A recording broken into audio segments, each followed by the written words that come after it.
So we seem to be charging headfirst into something here, and there aren't very many people interested in slowing down the process, unfortunately. I think a lot of people are interested more in speeding it up.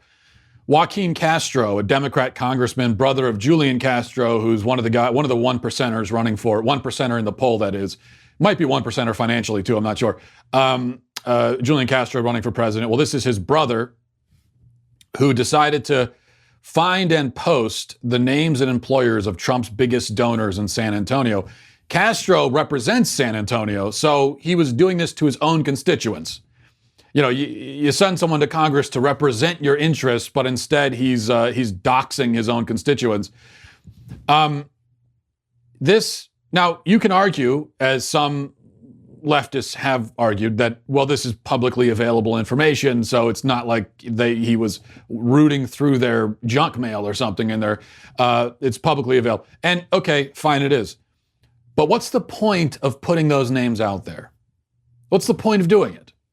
The fact that it's public, okay, that a lot of things are public, but why are you putting it out there for people? The names, the contact information, telling people, okay, here's where you can find them, here's where they work. In this environment, what's the point of doing that? With violence on both sides becoming more and more common, what could possibly be the point other than to stoke violence against Trump's donors? I mean, look what happened to Mitch McConnell. He injured himself. He broke his shoulder, I think. And while he was recovering at his house, far-left activists showed up at his house in the middle of the night to protest, quote-unquote, protest him. One of them it says on camera that she hopes someone will come and, here's a quote from her, just stab the mother effer in the heart. And of course, Democrats, they've done nothing to discourage this. In fact, I think it was Barbara Boxer who made a funny, witty little quip about how Mitch McConnell must have broke his shoulder tripping over a copy of the Constitution that he left laying around, and something like that. Now, it goes without saying, that if Donald Trump had made a joke like that about an injured Democrat, just imagine that Alexandria Ocasio-Cortez broke her shoulder in some sort of accident, and then Donald Trump on Twitter made a joke about it. Not just a joke, but a taunting joke. That's a 5-day news cycle easily. But of course, with Republicans, it's just, hey, it's just the way it goes, I suppose. Same thing with Rand Paul. You know, he was assaulted by his neighbor a couple of years ago. He announced over the weekend that he had to have part of his lung removed from the injuries he sustained in that assault. And if you go on Twitter and you look at that tweet that Rand Paul sent out just saying, hey, I had to have part of my lung removed, so I'm going to be kind of out of commission for the next few weeks. Almost every comment, thousands of comments in a row, taunting him for it. Ilhan Omar retweeted a tweet. Now, this was before we knew he was removing part of his lung, but last week she retweeted a tweet mocking Rand Paul for being assaulted. This is where we are now. A lot of what we're seeing now, a lot of the rhetoric being used, would have been unthinkable 5 years ago. Even just 5 years, forget about 10 or 20 years, just 5 years ago, this would have been unthinkable. And now it's all part and parcel. And here's what makes it even worse in my view. As some, prominent voices on the left and on the right seem to encourage violence, encourage more chaos, they aren't doing it really because they specifically want violence. And I'm not making an excuse for them, okay? It's actually worse than that. To intentionally foment violence because you want violence, to try to whip up a mob against someone just simply because you hate them, that's bad enough. I mean, that's bad. That's really bad. I think this is even worse. This goes back to what I've been talking about over the past few days. This just disregard for human life. It's not even hatred. It's actually lower than hatred. Hatred is better. It's bad, but it's better than what we're seeing in our culture now, which is people who have disregard for each other. It just it doesn't matter. And those who are throwing red meat into this mob, they're doing it just to get in the headlines, to get attention. They're doing it because it's politically expedient. They're doing it to please their base. And that to me is even worse than doing it simply because you hate someone and you're angry at them.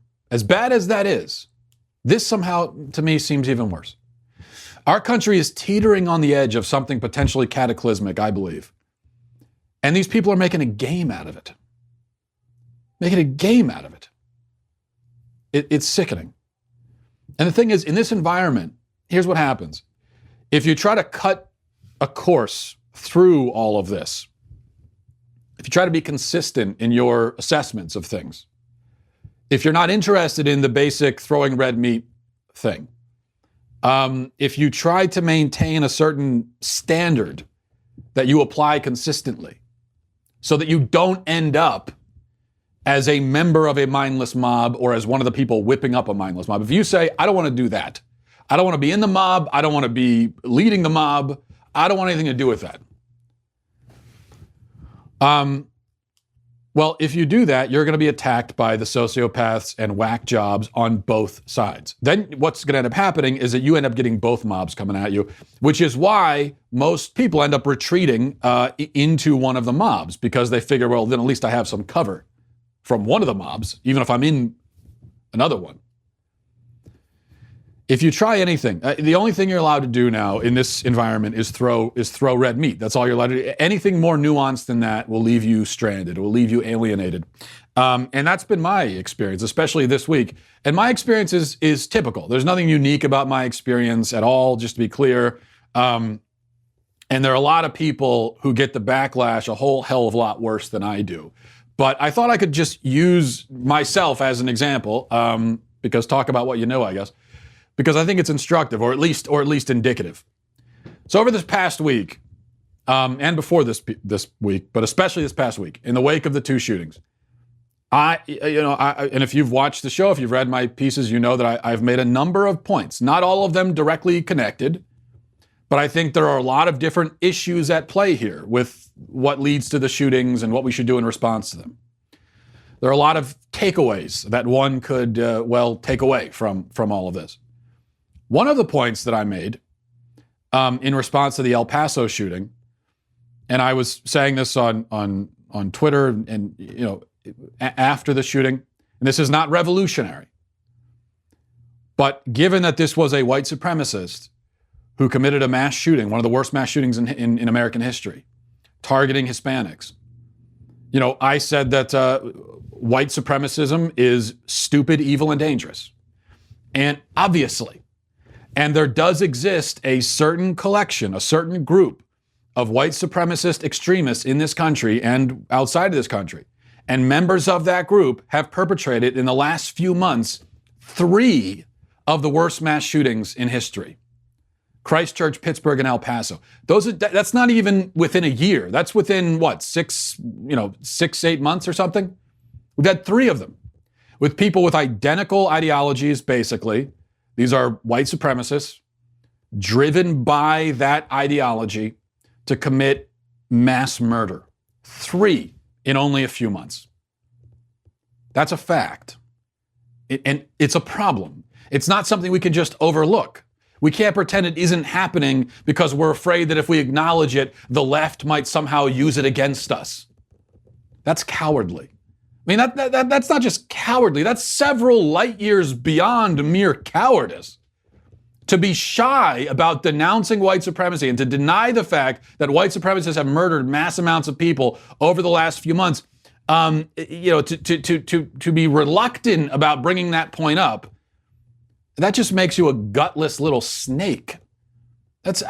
Coward doesn't even come close to describing it. And I had, as I was talking about this over the weekend, again, points being, number 1, obviously white supremacy is disgusting, evil, dangerous, stupid. Number 2, this group of people does exist in the world. They're not in a majority, thank God. They're not anywhere close to a majority. They're in a small minority. They are fringe, but they're there. And and they're dangerous. I mean, how many mass shootings do we need? Is 3 not enough for us to say, well, there's definitely a problem here that we need to look at and talk about? I mean, do we need 5, 10? I mean, how many? Is 3 not enough for us to say yes? But as I was talking about this, there were numerous conservatives on Twitter who told me, "Oh, you're just sucking up to the left saying this. Look at you sucking up." What? You think that's what sucking up to the left by pointing out that we've got this group of people murdering people and that's a bad thing? That's sucking up to the left? No, that's just being a normal person. That's acknowledging a very real problem. That's just being a human being. That's all that is. But at the head of the gutless snakes, speaking of gutless snakes, enter Nicholas J. Fuentes. Nick Fuentes is a white supremacist, an actual white supremacist, with somehow a following online, which proves that these people exist. They're fringe, they're a minority for sure. They are not at all representative of conservatives. I don't even think they are conservatives. And they would also tell you they're not conservatives. But they're there. They're certainly there. Fuentes is he's one of those guys who went to that Nazi tiki torch rally, the one where a woman was murdered by a neo-Nazi. He's one of those guys that went to that thing. And that's basically where he stands. Well, Fuentes, here is now. I'll show you in case you're not familiar with him. Here's what Fuentes looks like. Here's Fuentes. I could only show you a still image because he deleted the video that I'm about to address, or at least he deleted the part of the video that I'm going to address. So unfortunately, I can't play it for you because he deleted it like a coward. But on his little white supremacist talk show on YouTube, he launched into a temper tantrum because I said that white supremacy is bad. Because I said, on Saturday, I said, I already told you what I said. And I said that this guy, this white supremacist, should be executed. So should the one in Dayton. I've discussed numerous times over the last few months my evolution on the death penalty. And yeah, if you're a mass murderer, you should be executed. Fuentes didn't like that. So he had a temper tantrum, reduced nearly to tears. Again, because he's a gutless punk, he deleted this tantrum. He took it out of his show. But here's what he said. He said, Matt Walsh, Shabbos Goy race trader. That's anti-Semitic, if you're not familiar with the link. Anti-Semitic lingo there. Matt Walsh, Goy race trader. That's what and you have to imagine that I'm foaming at the mouth and nearly tearing up as I'm saying this, because this is Fuentes screaming it like a lunatic. So Matt Walsh, Shabbos Goy race trader. That's what it is, folks. I know some people don't like us to use that expression, but it's totally true. Throwing his own people under the bus. He hates white people. Nobody else talks like that about their own people except for white people, and it's gross. Yeah, okay, keep typing on twitter.com and then keep typing on twitter.com. Then he called me a gay slur starting with F twice, and then another word starting with P, and then he says again, race traitor, you work for Jews. Okay. So I work for Jews, I'm a race traitor. He says that a couple times. Gay slurs, blah, blah, blah. I hate white people. And this all because I said that white supremacism is a problem. It's bad when white supremacists kill people. And anyone who kills 20 people should be executed. Now, we're just going to skip past the fact that a guy named Fuentes is a white nationalist. We'll skip past that part. The idea that I hate white people or that I'm attacking my own. Here's the thing, Nick. I'm not attacking my own people. These aren't my people. If you're claiming the El Paso guy is your people, then go ahead and do that. He's not my people. He's not my people just because of the color of his skin. That's not the way it works for me. Maybe the way it works for you, but not for me. The idea that I hate white people because I specifically denounce racists who walk into Walmart and mosques and synagogues and slaughter women and children, the idea that I hate white people for being opposed to that, it's so delusional, so insane, so utterly psychotic that I feel like I'm wasting my time responding to it. But I suppose I am. But I also don't think we can ignore this. Because there are people out there who this is how they see the world. And these people are dangerous. I'll just say this, and unlike Nick the Brave, Fuentes, the freedom fighter, I'm not going to delete this or take it down. It's going to stay on YouTube. And so anyone can see it. Let me say this to Fuentes. You are a spoiled brat. You are a spoiled, stupid brat who became a neo-Nazi troll for attention. Okay? You got into college and realized that you could spit these neo-Nazi talking points and it would get you attention, and that's why you're doing it. And I know that you know that about yourself. You and I both know that. See, man to man, looking each other in the eyes through cameras. You know that about yourself. You know you don't believe half of the crap you say. I'm a race traitor because I said that a white guy who kills people should be executed. You don't believe that. Because in order to believe that, you would have to be a psycho. You would have to be literally psychotic, which I don't think you are. I'm not going to give you that excuse. I think you know better. But the ideology that you promote, that you advocate, is the exact ideology of 3 mass shooters who have killed dozens of people. Now, it's true that people on the left, they're gonna try to take these mass shooters and compare all conservatives to them and say that they share an ideology with all of us. They don't. They don't share an ideology with me. They share it with you. These are the kinds of people who would call other whites race traitors. That kind of thing. Who are worried about the Jews. Who are prone to accuse someone of working for the Jews. No, that's your crew. It's not mine. The El Paso Shooters Manifesto is indistinguishable from your ramblings. I can't tell the difference. It sounds exactly the same to me. Now, here's the thing, little Nicky. One of these days, because you're a young guy. What are you, 17, 18? I don't know. I mean, 15. I don't know. With the mustache, it looks like it's your first mustache. It's looking good. I'm not going to hate on the mustache. And it's a cute little. It's your first attempt. I get it. But one of these days, Nick, you're going to grow up and become a man, which you aren't right now. One of these days, you're going to grow up and become a man.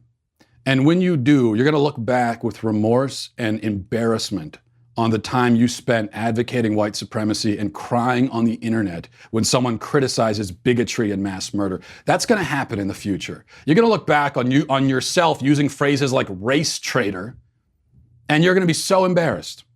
And you're going to go out begging for forgiveness. Like many of the prominent white nationalists who have, in just the last few years, renounced it and tried to pick up their lives and salvage some credibility and establish some distance from the alt-right because they woke up from their stupor and they realized, wow, this is so freaking stupid. I look like an idiot. And at the same time, I have associated myself with some of the worst people on earth.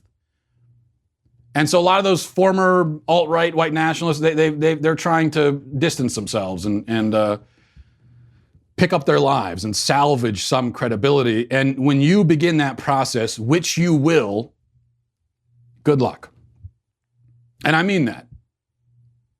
But in the meantime, though, I just want to emphasize that your worldview is extremely, extremely, extremely stupid. And you have aligned yourself with the worst people on earth. Race traitor? What the hell is a race traitor? My ancestors were Irish, okay? Yours were, your name is Fuentes, okay? And I don't see how I betray you by thinking for myself. The fact that we have similar skin pigmentations does not automatically put us on some kind of team together. And by the way, if your ancestors had the same ideas about racial purity that you do, you wouldn't exist. So maybe cool it with the race traitor stuff, big guy. Maybe cool it with that.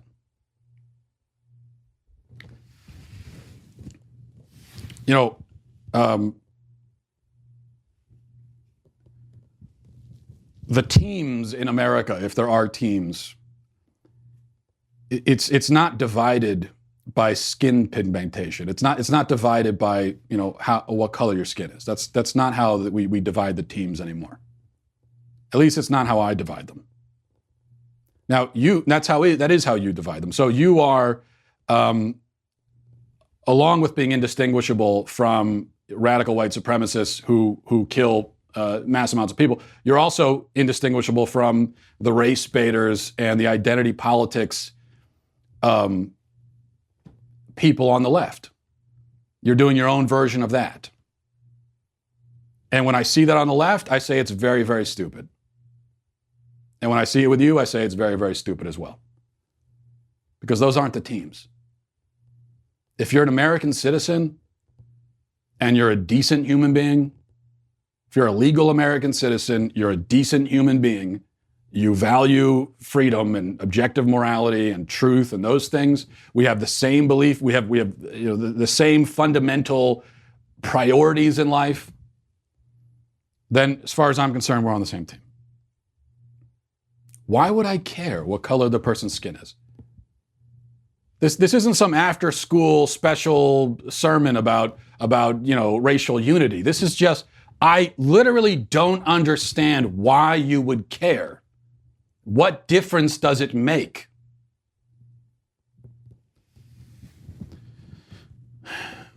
All right. Meanwhile, and I've already spent more time on that than I need to. Fuentes and his people, they represent a dying, thank God, a dying ideology. But the problem is, as that ideology dies, as that worldview dies, it apparently is determined to take out as many innocent people with it as it can. And so that's my concern. Meanwhile, checking in with the other side of the coin here, Media Matters got a hold of a clip of me from the show yesterday. They posted it online with the caption, "The Daily Wire's Matt Walsh points to an overly feminine influence on boys as a potential cause for mass shooters." Now, let me play, in case you missed the show yesterday, here's the clip that was on Jason Campbell's. Jason Campbell works for Media Matters. He's the one who posted it to try to, generate some outrage against me. And here's the clip. When all boys have is a sort of feminine influence. Now, not all women are like this, but a mom is more likely to say, "Oh, you still don't hit back." The mom is more likely to, because she's the feminine influence. She's more focused on the fact that her son is hurting. He's got the black eye. That's what she's focused on. Where, as the father, you're worried about his physical pain, but that's not the main thing you're focused on. You want to know, did he swing first? Did you win? That's going to be one of your questions. A boy needs that also. He can't just have the feminine influence. It's not healthy. All right, now, so I think that's part of it. But and I have to stipulate this. I shouldn't have to stipulate it, but I'm not. Look, you could have a boy who grows up with, there are many boys, millions, who grow up with no father in the house. They play a lot of video games, they watch a lot of TV, they're on the drugs, and they don't grow up to become mass shooters. Okay, that's the vast majority of boys in that category are not going to grow up to become mass shooters, of course, because for that extra dramatic step of becoming a killer, there's going to be a lot more needed. But boys are still being put at a disadvantage, even if they don't end up as mass killers. They are still going to end up taking unhealthy risks in some form. They're still going to end up finding unhealthy outlets for their aggression in some form. They're still going to end up confused about who they are, and that is in some way going to come out. Now, I've gotten a lot of backlash for this, of course, so it's been coming from both sides, is what I'm saying. White supremacists on one, leftists on the other. I'm a race traitor and a secret liberal on one hand, but I'm also a sexist, far-right extremist on the other. It must be a split brain thing. Have you heard of those cases where someone has split brain, the two hemispheres of the brain, so they're two different people? Maybe I must be that. I don't know. I should go see a neurologist, because otherwise I'm not sure how I could be all of those things at once, but apparently I am. Now, normally what happens is Media Matters takes an out-of-context clip from a conservative commentator, they stir up the outrage brigade, and then the commentator apologizes or clarifies or whatever. I will do neither of those things. Anyone who wants to see the whole point that I made in that, which was the show yesterday, if you want to see it, and that clip is part of a probably 20-minute monologue where I'm talking about the problem of fatherlessness and how fatherlessness might contribute to certainly violence generally, but also mass shootings. If you want to see the whole point I'm making, which is a longer point than that 1.5 minute clip would indicate, you can go to YouTube and look at it. You can see it on iTunes or SoundCloud or whatever. For now, though, I'm comfortable letting it stand. And I do, in fact, believe that the feminization of boys is part of the problem. Not the whole problem, not even the main problem, but it is a problem, and it's part of the larger problem we've been talking about this week. I'm crazy enough to think that, we should raise our boys to embrace their masculinity, to embrace themselves, to grow into that identity. Rather than the other ideas, having them choose their own identity randomly when they're 3 years old. Rather than that, because we know what their basic identity is, right? We know that, okay, this is a boy. We have an understanding of that. They don't, as very young children. And so our job is to help them embrace and grow into that and figure out what that means. In the extreme cases, when you have a boy who's going around saying he's a girl, what he's really expressing is that he doesn't understand who he is. He's expressing confusion. And so our job must be to cut through that confusion and to lend some clarity to the situation. So yeah, that's what I believe. I'm not going to apologize for that. And I think this is one of those things that most normal people intuitively see as true. The fact that, yeah, it's better to have a dad in the picture.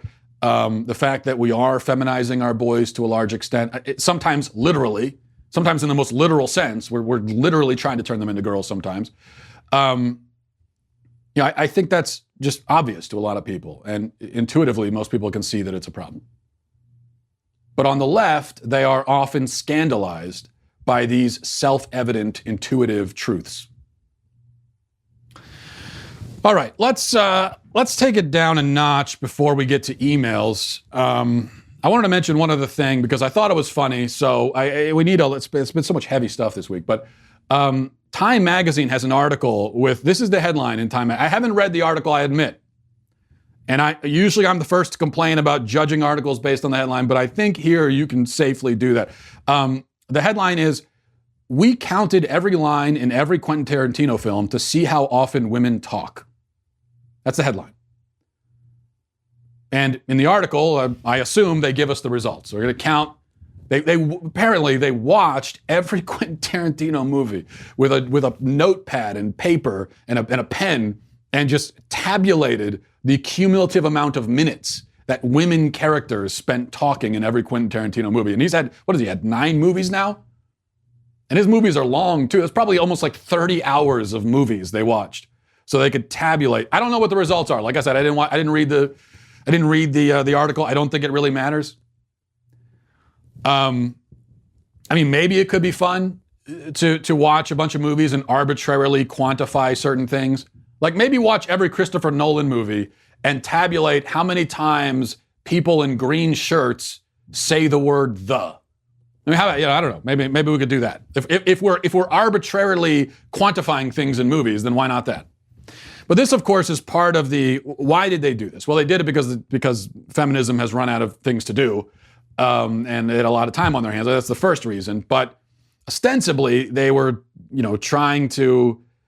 This is all part of this whole idea that women are, not represented as much in movies, and that they're not given a chance to talk. This stretches beyond Quentin Tarantino and beyond movies generally. This is something you hear from feminists a lot. That women are reluctant to talk. They're always being interrupted by men. And feminists paint women as generally these sort of wilting wallflowers who hang out in the corner and are meek and mild and afraid to chime in and say anything, whether in the real world or in movies. And this, again, just reveals that feminists are living in a universe that I don't know what universe they're living in. It's not this one, because I'm pretty sure I'm in this universe and I don't recognize this is maybe the weirdest invention of modern feminists is this concept that women don't talk enough and are afraid to talk and are constantly being, talked over by men. That, of all the problems in the world, I'm pretty sure that's not on the list. I think women generally do, and this is not a criticism, okay? Women do a fair amount of talking. And in movies and in real life, they do a fair amount of it. I'm pretty sure that if we were to tabulate all of the time that women in this country, let's say in a given day, let's take all of the talking that is done in real life, on TV, anywhere in this country in a given day. I don't know this because I haven't counted it, but I'm pretty sure that we would find that probably like 80% of the talking or more is done by women. It's at least equal, but it's probably a lot. It's probably quite a bit unbalanced in favor of women. So this is, we're expected to believe. Feminists are so desperate to find persecution that now they're finding it here, telling us, well, women don't talk enough. I mean, certainly, I have a wife. I've got 4 sisters. I've got 1 daughter and another on the way. I've got 9 or 10 nieces. I've lost count. I've spent a fair amount of time around women, like anyone has, and yeah, I feel like they hold their own in the talking department.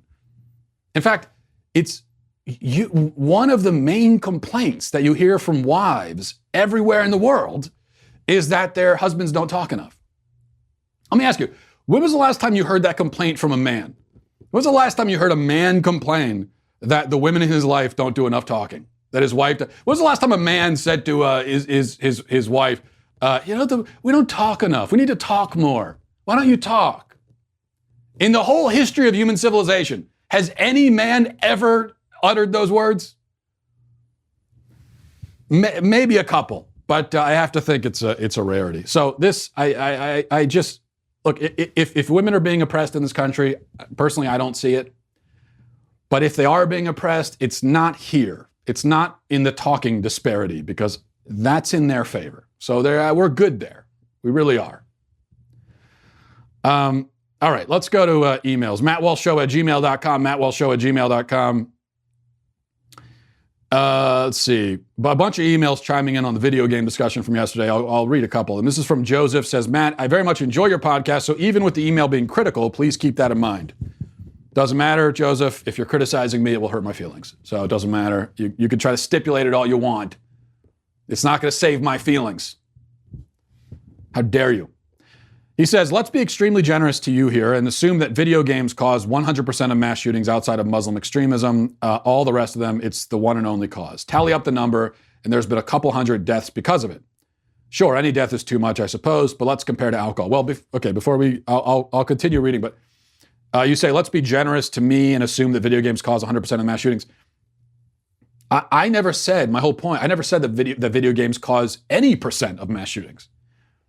I think if we're talking about direct causes, video games cause 0% of them.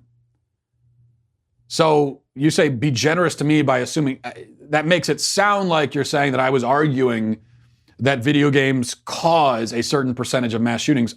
I wasn't saying that. In fact, I tried to be clear about that by stipulating it over and over again, that video games do not cause mass shootings.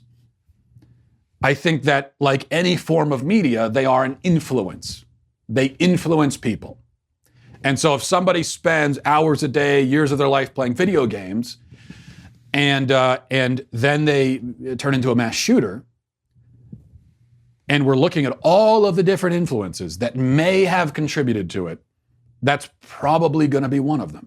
But as I said, it's not even because of the violence in the games. It's because of the isolation. It's because it breeds isolation and addiction. That's the danger of it, which is also the danger of TV and internet and any form of media. Okay. So he says, let's compare to alcohol. Alcohol is a substance you drink. It's a substance that you believe the legal drinking age should be lowered. Unlike video games, there's actual conclusive research confirming the damages it causes. It stunts brain development in youth. It is the cause of about half the fatalities on the road. Latest research shows alcohol causing about 88,000 deaths a year. On top of that, my father worked in law enforcement at a county jail for 33 years. Do you know what type of people were committing crimes? Abusing their spouse and kids? Let me give you a hint. It wasn't gamers, it was people under the influence of alcohol. Alcohol causes broken homes, not video games. On top of that, I'm sure you know the substance is used as a social lubricant, almost always accompanied by people having premarital sex. By its very nature, alcohol lowers your inhibitions and judgment. So you have one substance that you like, that you will defend to the core, which is proven to cause children out of wedlock, addiction, stunted brain development, lower inhibition, fatal car accidents, broken homes, poor physical health, thousands of deaths per year. Yet on the other hand, you have video games, which have no conclusive evidence whatsoever to be an influencing factor in some mass murders. And this is what you rail against continually. Why is it that you rail against video games and not alcohol when one is clearly a more destructive force in the world than the other? I don't know, but I can only assume it's because you personally like alcohol. You personally do not like video games. With the extensive data available on the destructive nature of alcohol, if you were so inclined, you could write a piece 100 times more convincing of its toxic nature than you can of video games, but you're not so inclined, so you don't. I don't want this email to be mistaken for me being upset or mad at you like a lot of people are. I hardly play games. I realize people aren't perfectly consistent with all their stances and actions. I would just be interested to know how you rationalize such a harsh stance against video games while defending and almost promoting the use of a substance proven much more destructive. Okay. All right. There's a lot here. So I feel like I have to go through this one by one.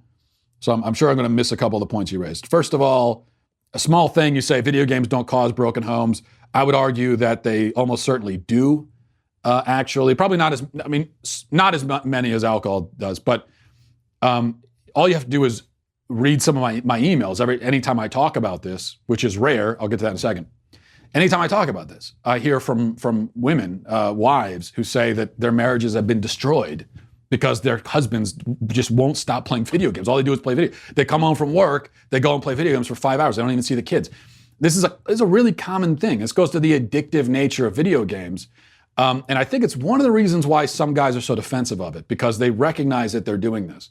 There are, I don't know what the number is, okay, Joseph, but there are certainly men out there, husbands, who they neglect their wives and their kids to play video games. That's a real thing. Just talk to women. They'll tell you. It's unless they're all lying, it's a thing.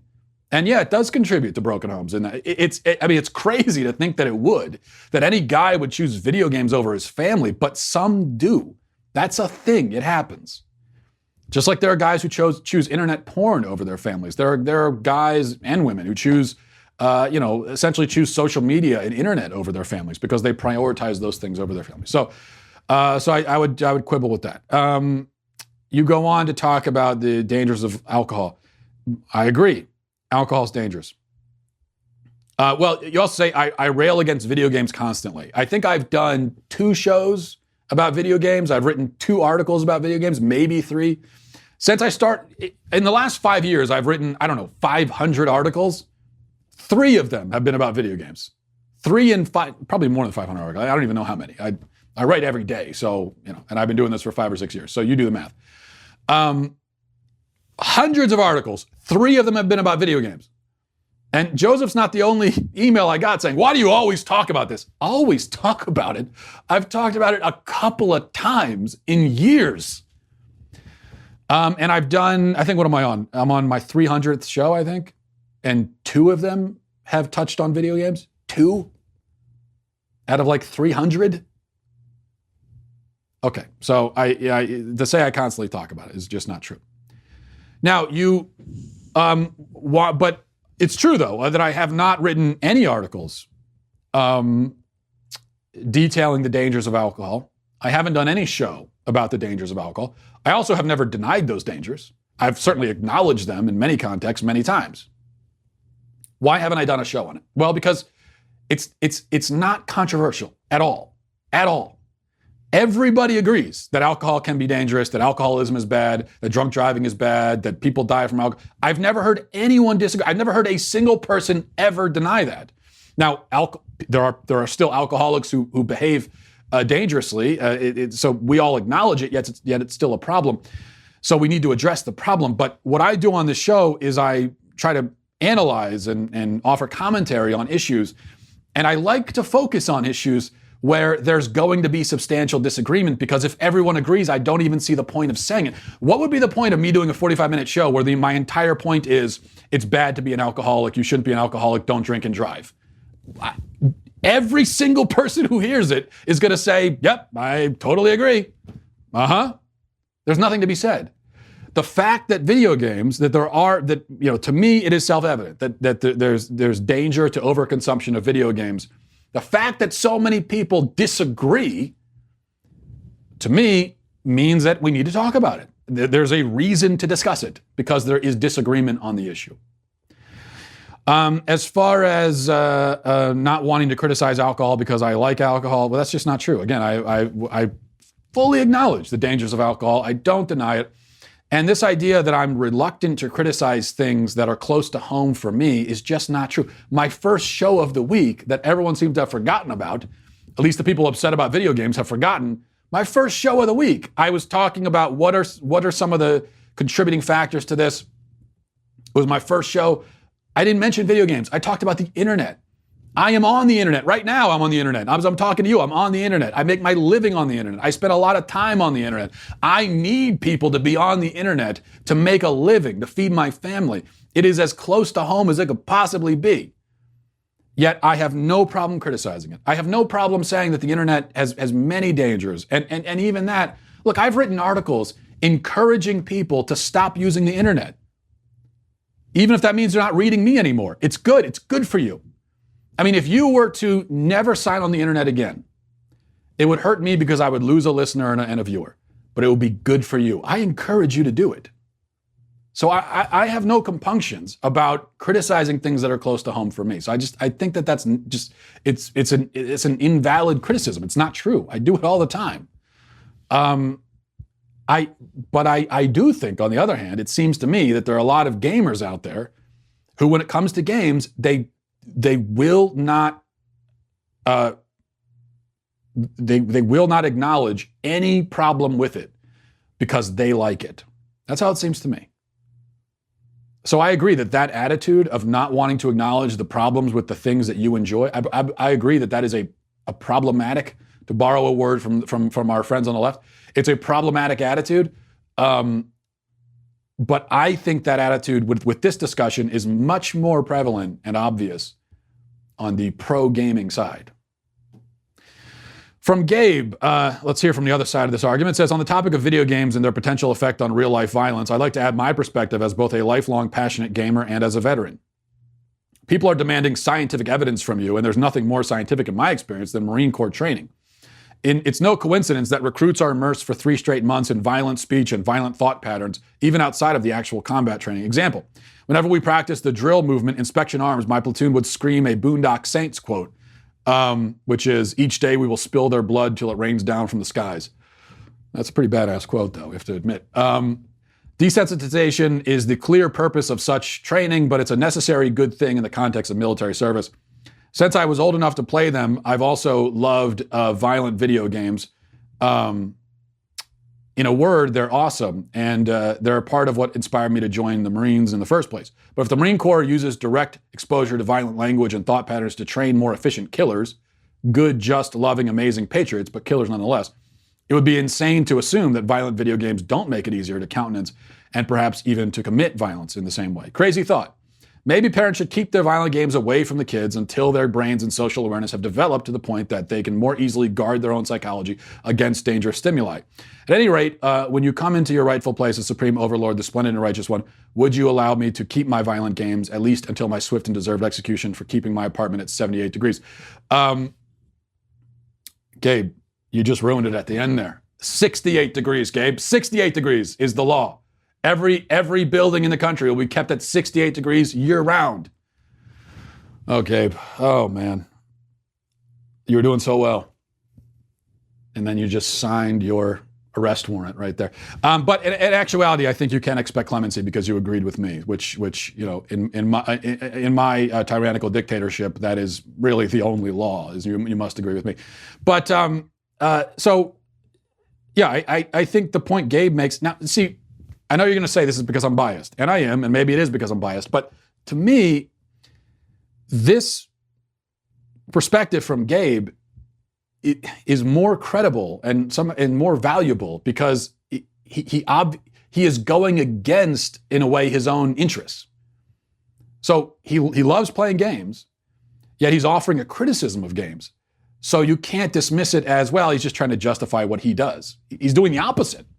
So to me, that's always interesting when people are willing to do that. But when all you're doing is closing your ears and defending a thing you like to do without even engaging with the with the opposing arguments, it's not credible. It's not, and I'm not saying that's what Joseph was doing, but there are people who have been doing that. And to me, it's just not credible. This is interesting, though, that Gabe would make these points. And I think to me, it's just obvious. Like I gave you the studies. I said we could play dueling studies, and there are studies on both sides of this. I also pointed out from the methodology that there are only a few ways methodologically to do these studies. And I think no matter how you do them, the conclusions aren't going to be very useful because it's going to rely most of the time on self-reported data from people who are obviously biased. So we could do studies on both sides. But as I said, I think it's a pointless exercise. Instead, we could just use common sense. I mean, obviously, as Gabe points out, if a kid is wallowing in this kind of content for years and years, clearly it's going to desensitize him. It's the same thing with pornography.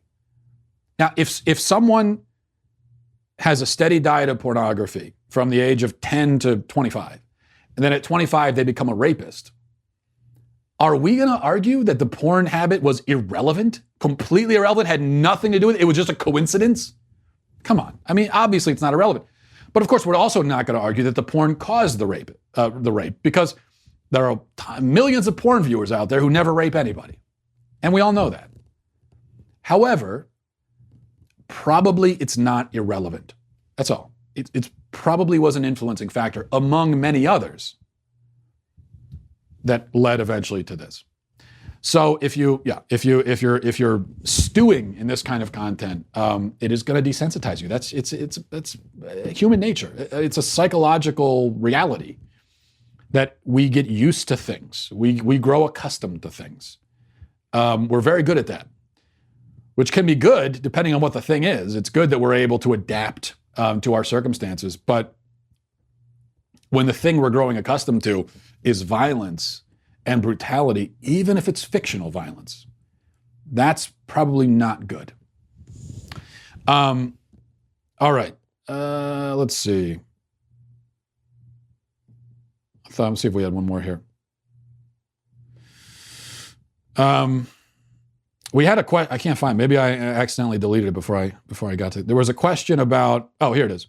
This is from Chilean Chris. Says, if you claim that physical violence is not okay against speech, how can you justify punching someone that calls your girlfriend or wife a B word? I clearly would punch the heck out of a guy that calls my girlfriend any word like that. However, I do understand too that words should be dealt with words, and if someone calls me a stupid racist moron, I shouldn't be out there punching them. How do you do it to reconcile both ideologies you support, since I'm sure you would also physically defend your wife if insulted by another man? Yeah, well, that's a good question.